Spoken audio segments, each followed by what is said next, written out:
Isipin mo na lang ito. 2 linggo na lang bago magsimula ang free agency at ang buong hinaharap ng isang koponan ay nakasalalay sa mga desisyong gagawin sa susunod na ilang araw. Mananatili ba ang mga manlalarong nagpaalab sa puso ng mga tagahanga? O kailangan ng magpaalam sa mga pangalang sanay na nilang sinusuportahan? Ito ang sitwasyong kinakaharap ngayon ng mga Lakers at totoo, kahit ang mga taong malapit sa balita ay hindi magkasundo sa kung ano talaga ang mangyayari. Bago pa man tayo pumasok sa detalye, alamin muna natin ang malaking larawan. Ang koponan ay kailangang pumili. Panatilihin ba nila ang puwang sa salary cap para makakuha ng bagong manlalaro? O gagastusin nila ang lahat para hawakan ang mga sumuportang manlalaro nila ngayong season? Hindi ito basta-basta lang na desisyon sa negosyo.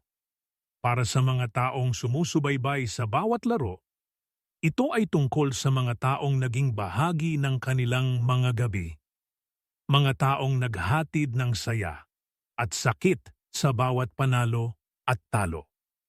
Una nating pag-usapan ang pinakakontrobersyal na bahagi ng balitang ito, ang kapalaran ni Rui Hachimura.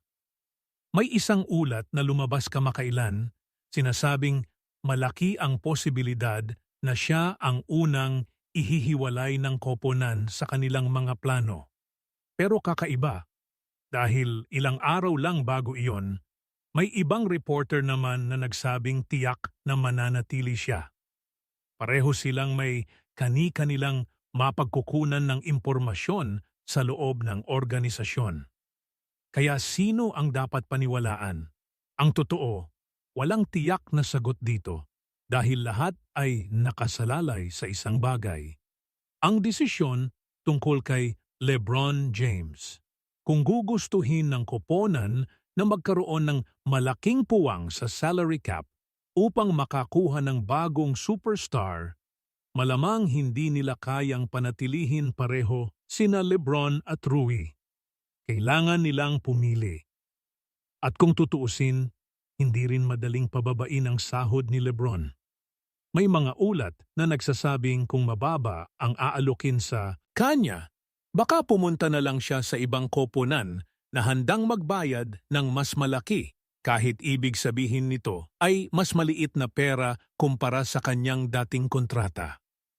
Pero kung hindi magkasundo si LeBron at ang koponan, may malaking pagkakataon na manatili si Rui Hachimura, posibleng may bagong kontratang aabot sa $20 milyong bawat taon.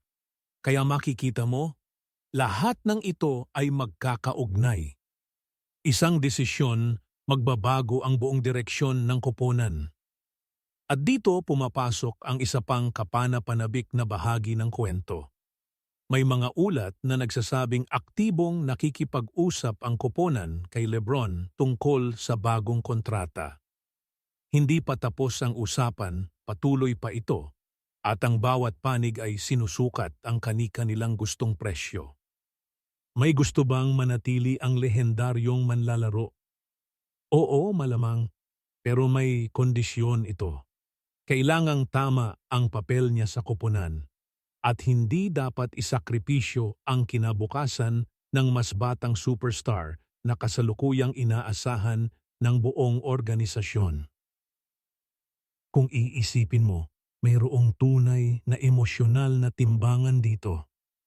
Sa isang banda, ang katapatan sa isang manlalarong naghatid ng karangalan at kasiyahan sa koponan sa loob ng maraming taon.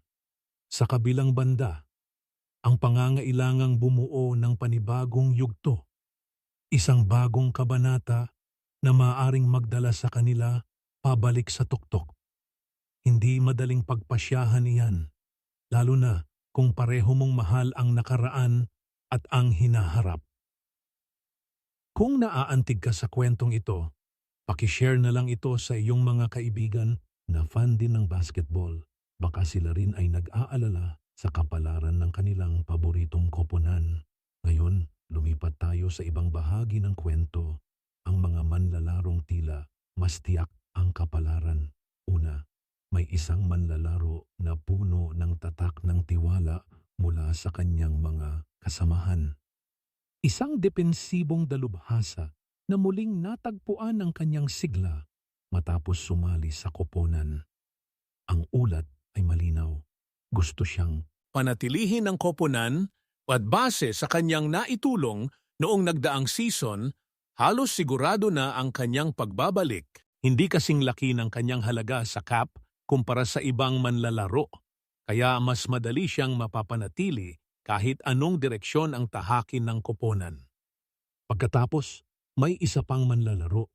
Isang mahusay na sharpshooter, isa sa pinakamagaling sa buong liga pagdating sa three-point shooting. Ang superstar nila mismo ay nagbanggit habang nasa ibang bansa na gusto niya ng mga manlalarong magaling magpaputok mula sa labas. Malinaw ang senyales. Gusto siya panatilihin kahit medyo malaki ang epekto niya sa budget. Hindi pa rin ito garantisado, lalo na kung kakailanganing magtipid ang koponan, pero malaki ang pagkakataong magpatuloy ang kanilang amahan. Pero ang pinaka-emosyonal at pinaka-kawili-wiling bahagi ng kwentong ito ay ang kapalaran ng isa pang superstar.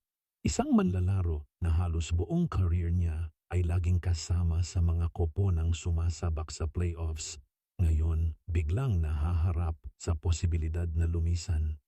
May ulat na kung hindi siya bibigyan ng makatarungang alok ng kanyang kasalukuyang koponan, malamang isa sa alang-alang niya ang opsyon na lumipat sa ibang koponan sa pamamagitan ng isang espesyal na transaksyon na tinatawag na sign and trade. 4 hanggang 5 koponan ang naiulat na interesado. 2 sa mga ito ay may sapat na puwang sa salary cap para direktang alokin siya ng malaking kontrata kahit hindi na kailangang makipag-ugnayan pa sa kanyang dating koponan. Pero kung titingnan mo ng mabuti, ang mga koponang iyon ay nasa proseso pa lamang ng muling pagbuo. Walang malinaw na direksyon papuntang tagumpay. Para sa isang manlalarong nasanay sa tagumpay, sa playoffs, sa pakikipaglaro, kasama ang mga superstar, kakaiba kung biglaan siyang lilipat sa isang koponang puro pangarap pa lang ang tagumpay. May 2 pang koponan, hindi gaanong kilala, pero papataas at may potensyal. Kung sakaling hindi sila magkasundo sa kanyang dating koponan, posibleng dito siya Dalhin isang transaksyong kasama ang ibang manlalaro bilang kapalit. Hindi ito ang pinaka-magandang senaryo, pero hindi rin ito imposible. Gayunpaman, base sa karamihan ng mga ulat, mas malaki pa rin ang tiwala na magkakasundo sila sa kanyang dating koponan. Mananatili siya, magpapatuloy ang kanilang samahan, at magpapatuloy ang kwentong sinimulan nila noon pa man. Hindi ito magiging madali. Kailangan pa rin ng tamang presyo, tamang usapan, tamang panahon, pero ang damdamin ng karamihan ay puno ng pag-asa. Sa huli, ito ang katotohanan tungkol sa free agency. Hindi ito basta numero lamang sa papel. Ito ay tungkol sa mga tao, mga manlalarong nagbuhos ng pawis, mga pamilya na naghihintay ng katiyakan at mga tagahanga na nakikiramay sa bawat balita, bawat ulat, bawat pag-asa. Bawat desisyon na gagawin sa susunod na ilang linggo ay magdadala ng tunay na epekto, hindi lamang sa koponan, kundi sa mga taong naniniwala rito sa loob ng napakaraming taon. Kaya habang naghihintay tayo sa susunod na balita, sa susunod na kontrata, sa susunod na desisyon, alalahanin natin na sa likod ng bawat pangalan, bawat numero, may totoong kwento ng katapatan, pagsubok at pag-asa. Iyan ang dahilan kung bakit hindi lang tayo basta sumusubaybay sa sports. Ikinukwento natin ito dahil may bahagi tayo rito kahit paano. Kung naantig ang puso mo sa kwentong ito, huwag kalimutang i-like at i-share ito sa mga kaibigan mong fan din ng basketball. At kung gusto mong manatiling updated sa susunod na bahagi ng kwentong ito, kung sino ang mananatili, sino ang aalis, at kung paano ito magtatapos, i-subscribe na rin para hindi ka maiwan sa susunod na balita. Salamat sa pakikinig at hanggang sa muli.